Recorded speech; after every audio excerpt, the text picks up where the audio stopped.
आप देख रहे हैं स्कूल प्रॉब्लम सॉल्यूशन पॉडकास्ट। एक बार फिर आज हमारे साथ हैं शिक्षा विशेषज्ञ आलोक सर। आज हम चर्चा करेंगे डीएवी सीबीटी 2026 रिजल्ट डिक्लेरेशन के बाद बदलते नियमों पर। सर, सबसे पहला सवाल, क्या सच में डीएवी सीबीटी 2026 रिजल्ट डिक्लेरेशन के बाद नियम बदले गए हैं?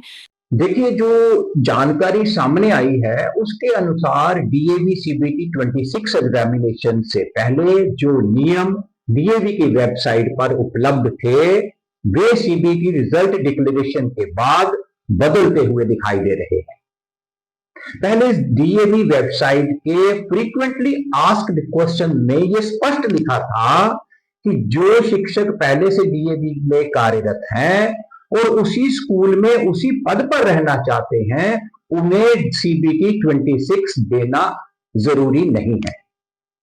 लेकिन रिजल्ट डिक्लेरेशन के बाद अलग अलग तरह की सूचनाएं सामने आ रही हैं।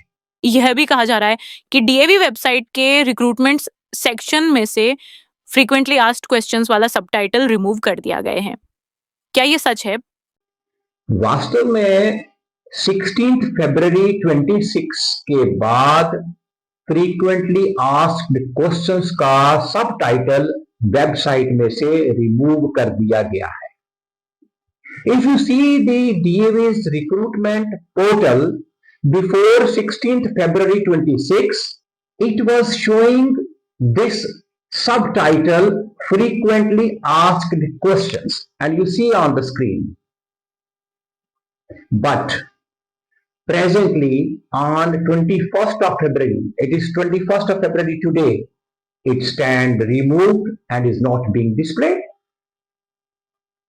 यहां डीएवी सीबीटी की पारदर्शिता पर उठते प्रश्नों को और बल मिलता है, क्योंकि after the start of the recruitment process और phases whatever you call it, already published and circulated rules can not be changed. It violates all principles of transparency. Rules बाद में वेबसाइट से हटाना कानूनी रूप से सही नहीं माना जा सकता। डीएवी स्कूल प्रिंसिपल्स को 19 फरवरी 2026 को व्हाट्सएप के माध्यम से संदेश गया कि जो डीएवी सीबीटी 2026 में क्वालिफाई नहीं हुए उन्हें कॉन्ट्रैक्चुअल सर्विस पर भी नहीं रखा जाएगा। क्या यह आधिकारिक नीति है? यही सबसे बड़ा प्रश्न है। यदि कोई नीति परिवर्तन हुआ भी हो तो वह लिखित रूप में हो, स्पष्ट आदेश के साथ हो, सभी स्टेक होल्डर्स के लिए सार्वजनिक किया जाए। केवल इंटरनल व्हाट्सएप मैसेज से बात इधर उधर पहुंचाने से वो पॉलिसी मैटर उससे चेंज नहीं हो सकता। DAV CBT circulated validated rules for already working staff after conduct and declaration of results 26 can not be changed. लेकिन डीएवी ने 18 फरवरी 2026 को रिक्रूटमेंट 2026 फेज 3 सर्कुलर नंबर 509 निकाला है। उसे में क्या कहा गया है? जी, उस पत्र को मैंने भी देखा है। उस पत्र में केवल ये कहा गया है, वो पत्र मैं आपको दिखा भी देता हूं कि जनवरी 26 में जारी किया गया प्रोविजनल एलिजिबिलिटी कार्ड 1 वर्ष तक वैध रहेगा। ये तो पिछले सालों में भी कहा था कि 24 का 25 तक रहेगा, 25 का 26 तक रहेगा और आपका है 26 का 27 तक रहेगा। इसमें कोई नई बात नहीं है। लेकिन उसमें यह स्पष्ट नहीं किया गया है कि सीबीटी में non qualified and already working candidates की स्थिति क्या होगी। तो इसका मानना यही है कि जो पहले सर्कुलेटेड रूल्स है वही मान्य होंगे।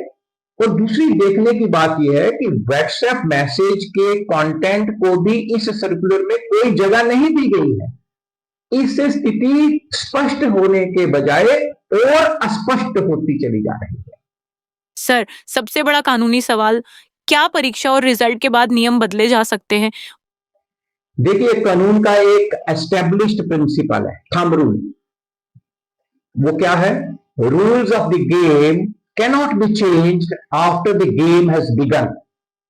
यदि भर्ती प्रक्रिया रिक्रूटमेंट प्रोसेस किसी नियम के आधार पर शुरू हुए हैं तो रिजल्ट के बाद रूल्स में बदलाव करना न्यायिक जांच के दायरे में आ सकता है। ये माननीय उच्चतम न्यायालय ने अपने बहुत आदेशों में स्पष्ट कहा है।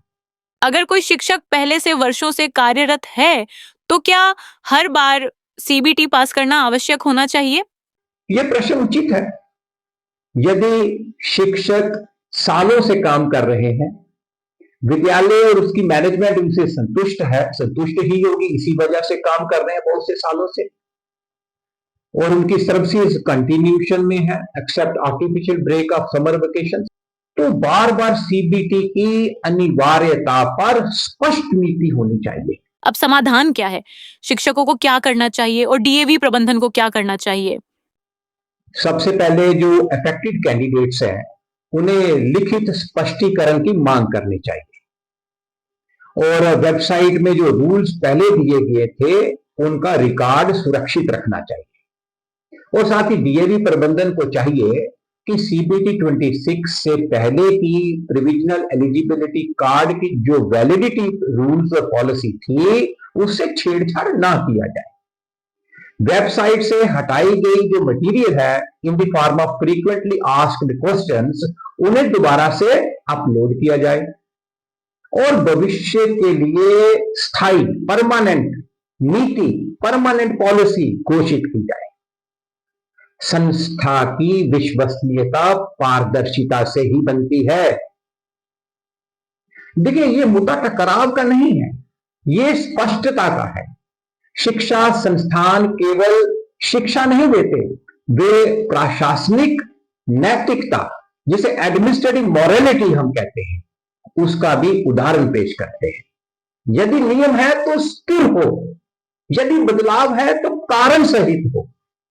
आखिर में मैं एक ही बात कहूंगा कि जो एस्टैब्लिश्ड और सर्कुलेटेड रूल्स थे वो स्टेक होल्डर्स ने अपीयर होने से पहले देखे थे, वो जो वेबसाइट में थे। अब एग्जामिनेशन और रिजल्ट के बाद उनको वहां से हटा देना, ये एक बड़ी संस्था की रेपुटेशन, आर्य समाजी विचारधारा, लेगेसी और भविष्य के लिए चिंता का संकेत है। आप सबका धन्यवाद।